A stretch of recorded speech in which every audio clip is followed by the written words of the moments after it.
पता है वो पड़ोस वाली सरिता क्या बता रही थी? मुझे कहाँ से पता होगा, तुमसे बोला तो तुम ही जानो, रमेश ने कहा। अनीता, तुम अपने व्यंग बाण हर समय चला दिया करो, ये भी नहीं कि जरा देख लो कि सामने वाले की बातों में कितनी गंभीरता है। रमेश, अच्छा भगवान, गलती हो गई, बताओ क्या कहना है। अनीता, सरिता बता रही थी कि उसकी ननंद के कई साल से संतान नहीं थी, फिर वह फलां शहर से कोई 20-25 किलोमीटर आगे किसी गांव में टेकरी पर हर सिद्धि माता का मंदिर है, वहां गई थी।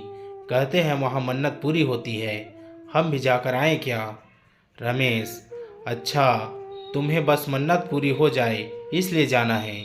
साधारणतः ऐसा कोई मनुष्य नहीं होगा जिसके पास कोई इच्छा न हो जिसे वह पूरा करना चाहता हो। जब उसे पता चले कि फला जगह जाने से वह इच्छा पूरी भी हो जाएगी तो बेचारा भला मानुस वहां जाने से क्यों चूकने लगा। इससे अच्छा मार्केटिंग का तरीका कोई हो भी नहीं सकता। मन्नत पूर्ति के नाम पर कुछ भी आसानी से बिक सकता है। बड़े धार्मिक लोग हैं, अपने देश के भगवान के नाम पर किसी तर्क के लिए अपने दिमाग में स्थान नहीं रखते।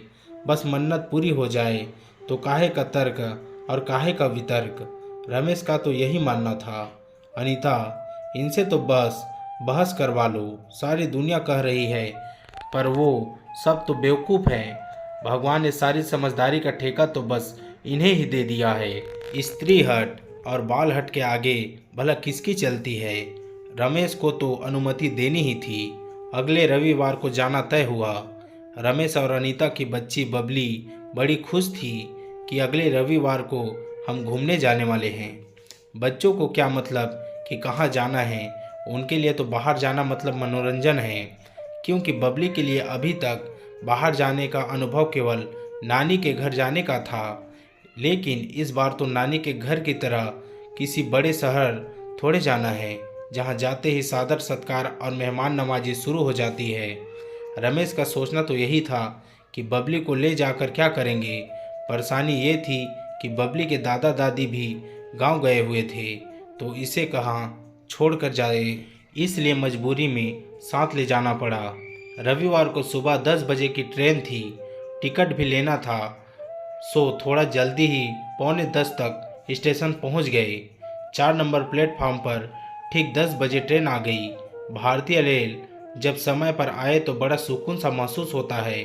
इसकी वजह है कि हम हमेशा उसकी समयबद्धता को लेकर आशंकित रहते हैं और उसके देरी से आने के बुरे अनुभव तो हमारे जहन में ही है। जनरल डिब्बे में चढ़े और गनीमत रही कि सीट भी जल्दी ही मिल गई। ट्रेन में ज़्यादा भीड़ नहीं थी। संयोग से हमारे पास वाली सीट पर बैठे सज्जन, जो कि शिक्षक थे, और उनकी पत्नी भी उसी मन्नत सिद्धि वाली जगह जा रहे थे। आपस में बातचीत शुरू हुई तो मंदिर की मान्यता को लेकर और कई कथा किस्से सुनने को मिले। शिक्षक महोदय, आपको भी मान्यता पर यकीन है या हमारी तरह पत्नी की इच्छा के चलते आपको भी जाना पड़ा? रमेश ने शिक्षक महोदय से पूछा। शिक्षक, हम तो स्वेच्छा से आए हैं। मुझे तो प्राचीन स्थलों, देव स्थानों पर जाना, वहाँ का जनजीवन देखना, रहस्यों को जानने में खासी दिलचस्पी है, पर लगता है आप बेमन से आए हैं। रमेश, मई की चिलचिलाती धूप में लोग जाते हैं कहीं ठंडी जगह पर, और हम हैं कि परेशान होते हुए जा रहे हैं इस आस में कि मन्नत पूरी होती है। शिक्षक, क्या पता होती भी हो। जब जा ही रहे हो तो विश्वास रखिए। शाम के 5 बजे ट्रेन उस जंक्शन पर पहुंची जहां से अभी 20-25 किलोमीटर का सफ़र करना बाकी था।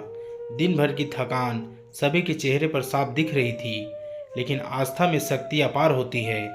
थोड़ी देर उसी जंक्शन पर रुककर जलपान किया और जब आगे प्रस्थान के लिए बस पकड़नी थी, जंक्शन से रिक्शा कर पहले बस अड्डे गए, जहां से गांव के लिए 6 बजे की बस मिली, जिसने रात 8 बजे उस गांव में उतार दिया।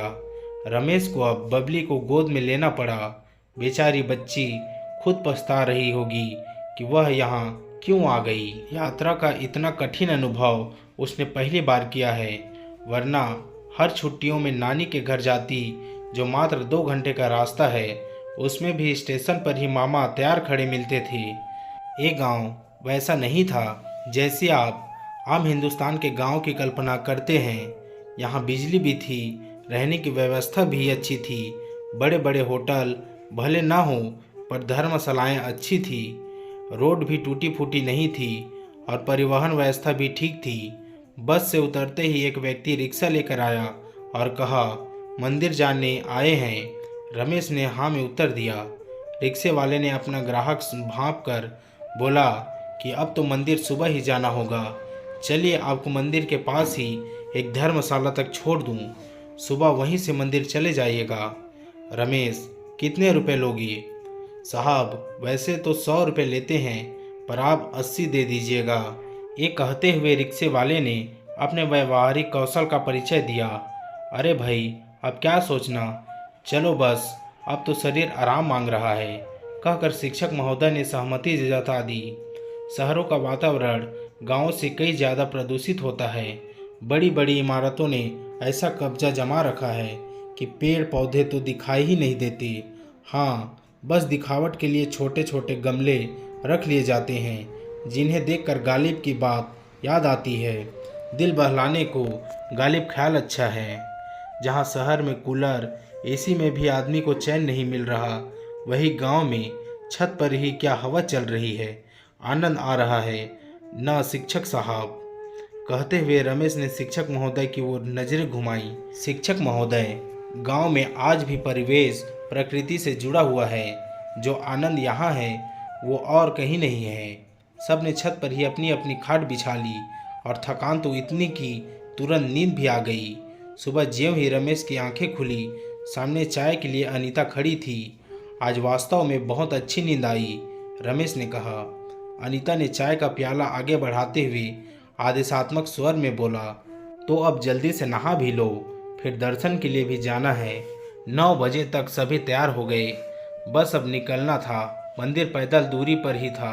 रमेश द्वारा नाश्ते के लिए पूछने पर अनीता ने बताया कि पहले दर्शन कर आते हैं, फिर खाना पीना कर लेंगे, पर बबली को रास्ते में कुछ खिला देंगे बाजार से। चलो, जैसा तुम ठीक समझो, के साथ रमेश ने अपनी सहमति व्यक्त की। रास्ते में बबली ने कचौरी खाई, बाकी किसी ने कुछ नहीं लिया। कोई 5 मिनट की पैदल यात्रा के बाद वह स्थान आया जहाँ से अब पहाड़ी का रास्ता तय करना था। हालांकि सीढ़ियाँ थी जो मंदिर तक जाती थी, करीब 300 सीढ़ियाँ होगी। नारियल, लड्डू, धूप, दीप, सिंदूर, फूल से सजी थालियाँ जिसकी 50 रुपये कीमत थी, ऐसी 2 थालियाँ ली और मंदिर तक पहुँचने के अंतिम पड़ाव की यात्रा शुरू की गई। कुछ 50 सीढ़ियों के बाद रमेश को बबली को गोद में उठाना पड़ा। मंदिर के पट 9 बजे खुलते थे और खुलते ही अथाह भीड़ दर्शन को बेताब रहती। बाजार में खाने पीने की दुकानें हो या कपड़ों की, खेल खिलौने हो या जूते चप्पलों की, पूजन सामग्री की हो या मिठाई की, हर जगह लोग ही लोग दिखाई देते। यह अत्यंत व्यस्त बाजार था। जैसे जैसे सीढ़ियों पर चढ़ते जा रहे थे, ऊंचाइयां बढ़ने के कारण नीचे स्थित पूरा बाजार स्पष्ट दिखने लगा। मंदिर के अंदर भक्तों का तांता लगा हुआ था, पर मंदिर के अंदर व्यवस्थाएं सुचारू होने के कारण दर्शन के लिए कोई परेशानी का सामना नहीं करना पड़ा। दर्शन के बाद बाहर आते ही रमेश ने शिक्षक महोदय के समक्ष एक सवाल रख दिया कि क्या लगता है आपको यहाँ मन्नतें पूरी होती है? शिक्षक महोदय बड़ी विनम्रता से बोले कि पूरे गांव की अर्थव्यवस्था इसी मंदिर के भरोसे है। किसी की दुकान है तो किसी का भोजनालय, और सभी की कमाई तो इस मंदिर के भक्तों से ही है। इस हिसाब से उनके परिवारों की तो रोज की आशा आशंकाओं की पूर्ति इसी मंदिर के भरोसे होती है। अब बताइए, इतने लोगों की मन्नत तो रोज ये मंदिर पूरी कर रहा है। रमेश स्तब्ध सा रह गया। उसके पास कहने को कुछ नहीं था, इसलिए केवल सर हिलाकर सहमति प्रकट कर दी। लौटते वक्त रास्ते में बबली ने पिता का हाथ पकड़ा हुआ था। उसने अचानक सवाल किया कि पापा, सब कह रहे थे कि यहाँ मन्नतें पूरी होती है।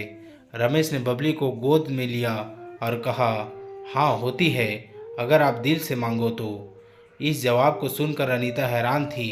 उसने पुनः मुड़कर मंदिर की ओर नमस्कार किया। अनीता को अब यकीन हो चला था कि ये मंदिर वास्तव में चमत्कारी है। उसने दर्शन मात्र से ही रमेश के विचारों में परिवर्तन आ गया। दोस्तों, वीडियो को पूरा देखने के लिए आप सभी का शुक्रिया। अगर वीडियो अच्छा लगा हो तो वीडियो को लाइक शेयर करके हमारे चैनल को सब्सक्राइब भी कर दीजिए और भी ऐसे ही बेहतरीन कहानियाँ देखने और सुनने के लिए धन्यवाद। मिलते हैं और भी ऐसे ही बेहतरीन कहानियों के साथ।